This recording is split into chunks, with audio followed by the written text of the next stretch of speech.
ಪಂಚಮಸಾಲಿ ಮಠದ ಜಯಮೃತ್ಯುಂಜಯ ಶ್ರೀಗಳಿಗೆ ವಿಷಪ್ರಾಶನ. ವಿಧಾನಸಭೆ ವಿಪಕ್ಷ ಉಪನಾಯಕ ಅರವಿಂದ ಬೆಲ್ಲದ ಹೊಸ ಬಾಂಬ್. ಶ್ರೀಗಳ ಆರೋಗ್ಯ ಹದಗೆಟ್ಟಿದೆ, ಫುಡ್ ಪಾಯ್ಸನ್ ಆಗಿದೆ ಅಂತ ಗೊತ್ತಿದೆ.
ಪಂಚಮಸಾಲಿ ಮಠದ ಜಯಮೃತ್ಯುಂಜಯ ಶ್ರೀಗಳಿಗೆ ವಿಷಪ್ರಾಶನ. ವಿಧಾನಸಭೆಯ ವಿಪಕ್ಷ ನಾಯಕ ಅರವಿಂದ ಬೆಲ್ಲದ ಹೊಸ ಬಾಂಬ್. ಶ್ರೀಗಳ ಆರೋಗ್ಯ ಹದಗೆಟ್ಟಿದೆ, ಫುಡ್ ಪಾಯ್ಸನ್ ಆಗಿದೆ ಅಂತ ಗೊತ್ತಿತ್ತು. ಮಠದ ಹೊರಗಡೆ ಇಬ್ಬರು ಮುಸ್ಲಿಂ ಸಮಾಜದ ಹುಡುಗರಿದ್ರು. ಆ ಒಂದು ಇಬ್ಬರು ಮಠಕ್ಕೆ ಯಾರು ಬರ್ತಾರೆ ಅಂತ ಹೇಳಿ ಮಾಹಿತಿ ಸಂಗ್ರಹ ಮಾಡಿದ್ದಾರೆ, ವಿಡಿಯೋ ಮಾಡ್ಕೊಳ್ತಿದ್ದಾರೆ ಅಂತ ಹೇಳಿ ಭಕ್ತರು ನನಗೆ ಹೇಳಿದ್ದಾರೆ. ಆ ಮುಸ್ಲಿಂ ಯುವಕರು ಅಡುಗೆ ಮನೆಗೆ ಹೋಗಿ ಬಂದ ಮಾಹಿತಿ ಇದೆ. ಆ ಯುವಕರು ಅಡುಗೆ ಮನೆಗೆ ಹೋಗಿ ಬಂದ ಬಳಿಕ ಶ್ರೀಗಳ ಆರೋಗ್ಯ ಏರುಪೇರಾಗಿದೆ. ಇದರ ಬಗ್ಗೆ ಆ ಒಂದು ಯುವಕರನ್ನ ಸ್ಥಳೀಯ ಭಕ್ತರು ವಿಚಾರಣೆ ಮಾಡಿದ್ದಾರೆ. ಆ ವಿಚಾರಣೆಯನ್ನ ಶ್ರೀಗಳು ನನ್ನ ಮುಂದೆ ಹೇಳಿಕೊಂಡಿದ್ದಾರೆ. ವಿಷಪ್ರಾಶನ ಆಗಿರುವ ಬಗ್ಗೆ ಅನುಮಾನವನ್ನ ವ್ಯಕ್ತಪಡಿಸಿದ್ದಾರೆ. ಊಟದಲ್ಲಿ ಏನು ಹೆಚ್ಚು ಕಡಿಮೆ ಆಗಿದೆ ಅಂತ ಹೇಳಿ ಶಂಕೆ ವ್ಯಕ್ತಪಡಿಸಿದ್ದಾರೆ. ಹುಬ್ಬಳ್ಳಿಯಲ್ಲಿ ವಿಪಕ್ಷ ಉಪನಾಯಕ ಅರವಿಂದ ಬೆಲ್ಲದ ಹೊಸ ಬಾಂಬ್ ಅನ್ನ ಸಿಡಿಸಿದ್ದಾರೆ. ಎಸ್ ವೀಕ್ಷಕರೇ ಏನ್ ಹೇಳಿದ್ದಾರೆ ನೋಡ್ಕೊಂಬರೋಣ ಬನ್ನಿ. ಕೂಡಲ ಸಂಗಮ ಜಯಮೃತ್ಯುಂಜಯ ಸ್ವಾಮೀಜಿ ಅವರು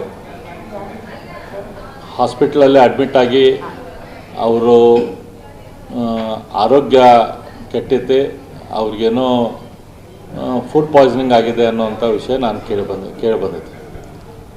ಆ ಮಠಕ್ಕೇನು ಕಿಲಿ ಹಾಕಿದ್ರು. ಆ ಮಠದ ಕಿಲಿ ಎಲ್ಲ ಅಲ್ಲಿ ಭಕ್ತಾದಿಗಳು ಕೂಡಿ ತೆಗೆಸಿದ ಮೇಲೆ ಅಲ್ಲಿ ಸ್ವಾಮೀಜಿಯವರು ಅಲ್ಲೇ ಮತ್ತೊಮ್ಮೆ ಮಠವನ್ನು ಒಳಗೆ ಹೋಗಿ ಅಲ್ಲಿ ವಿಶ್ರಾಂತಿ ಪಡಿಬೇಕಾದ್ರೆ ಅಲ್ಲೇ ಹೊರಗೆ ಒಂದು ಇಬ್ಬರು ಮುಸ್ಲಿಂ ಸಮಾಜದ ಹುಡುಗರು ಅವ್ರು ಬಂದು ಅಲ್ಲಿ ಯಾರು ಬರ್ತಾರೆ ಯಾರು ಹೋಗ್ತಾರೆ ಅದ್ರ ಬಗ್ಗೆ ವಿಡಿಯೋ ಮಾಡ್ಕೊಳ್ಳೋದು ಬರ್ಕೊಳ್ಳೋದು ಇಂಥೆಲ್ಲ ಮಾಡಾತಾರೆ ಅಂಥೇಳಿ ಅಲ್ಲಿರುವಂಥ ಭಕ್ತಾದಿಗಳು ನನಗೆ ಫೋನ್ ಮಾಡಿ ಹೇಳಿದರು. ಅದಾದ ನಂತರ ನನಗೆ ಗೊತ್ತಾಯ್ತು ಅದೇ ಮುಸ್ಲಿಂ ಸಮಾಜದ ಹುಡುಗರು ಒಂದು 2 ದಿನ ಕೆಲಸ ಮಾಡಿ ಅಡುಗೆ ಮನೆಯೊಳಗೆ ಹೋಗಿದ್ರು ಅಂಥೇಳಿ. ಅಡುಗೆ ಮನೆಯೊಳಗೆ ಯಾಕೆ ಹೋಗಿದ್ರು ಏನು ಅಂತ ಅಲ್ಲಿದ್ದವ್ರು ಐತಲ್ಲ ಅವ್ರಿಗೆ ಬಂದು ಪ್ರಶ್ನೆ ಅದು ಮಾಡಿದ್ರು.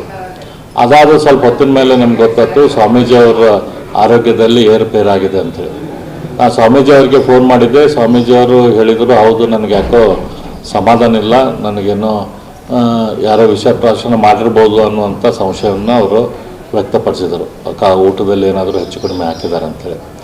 ಈಗ ಸ್ವಾಮೀಜಿಯವರು ಹಾಸ್ಪಿಟ್ಲಲ್ಲಿ ಅಡ್ಮಿಟ್ ಆಗಿದ್ದಾರೆ.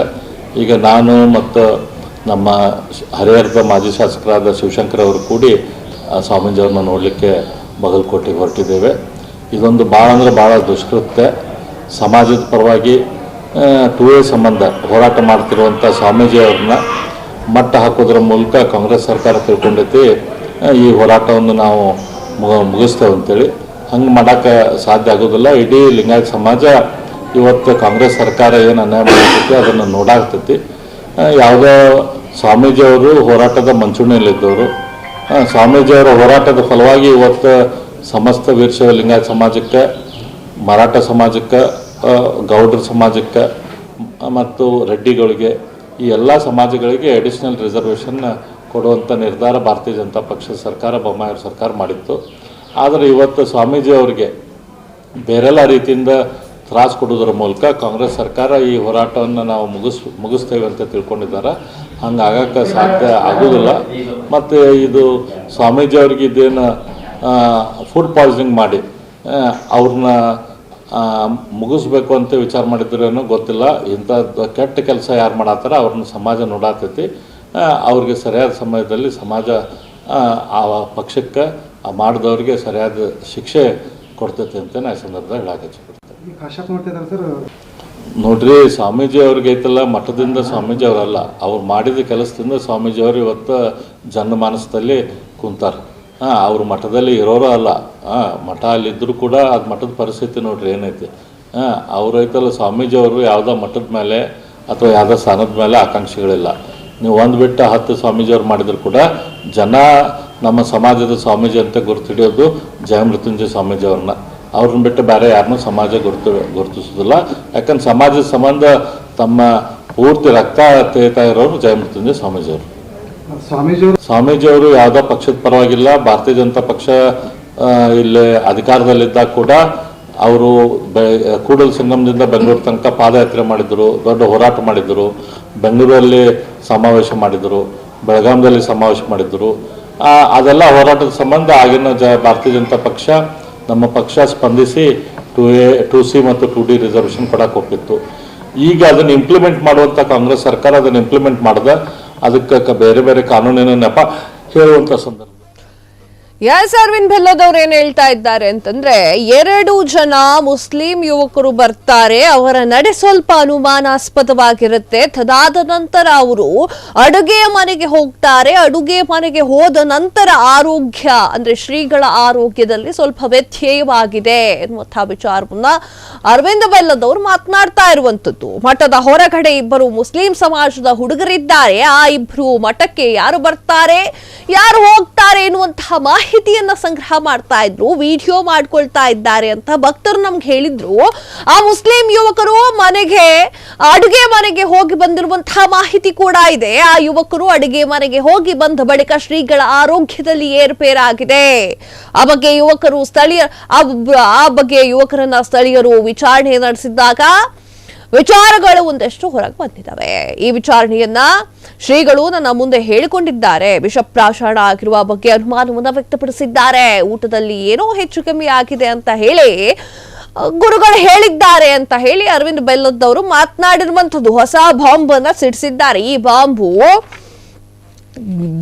ಧರ್ಮಗಳ ನಡುವೆ ಹಾಕುವಂತಹ ಬಾಂಬ್ ಆಗದೆ ಹೋದ್ರೆ ಸಾಕಿತ್ತು. ಕ್ಷಣ ಕ್ಷಣದ ಸುದ್ದಿಗಳಿಗಾಗಿ ಫ್ರೀಡಂ ಟಿವಿ ಸಬ್ಸ್ಕ್ರೈಬ್ ಮಾಡಿ, ಲೈಕ್ ಮಾಡಿ ಹಾಗೂ ಫಾಲೋ ಮಾಡಿ. ಹೊಸ ಸುದ್ದಿಗಳ ನೋಟಿಫಿಕೇಶನ್ಗಾಗಿ ಬೆಲ್ ಐಕಾನ್ ಮೇಲೆ ಕ್ಲಿಕ್ ಮಾಡಿ.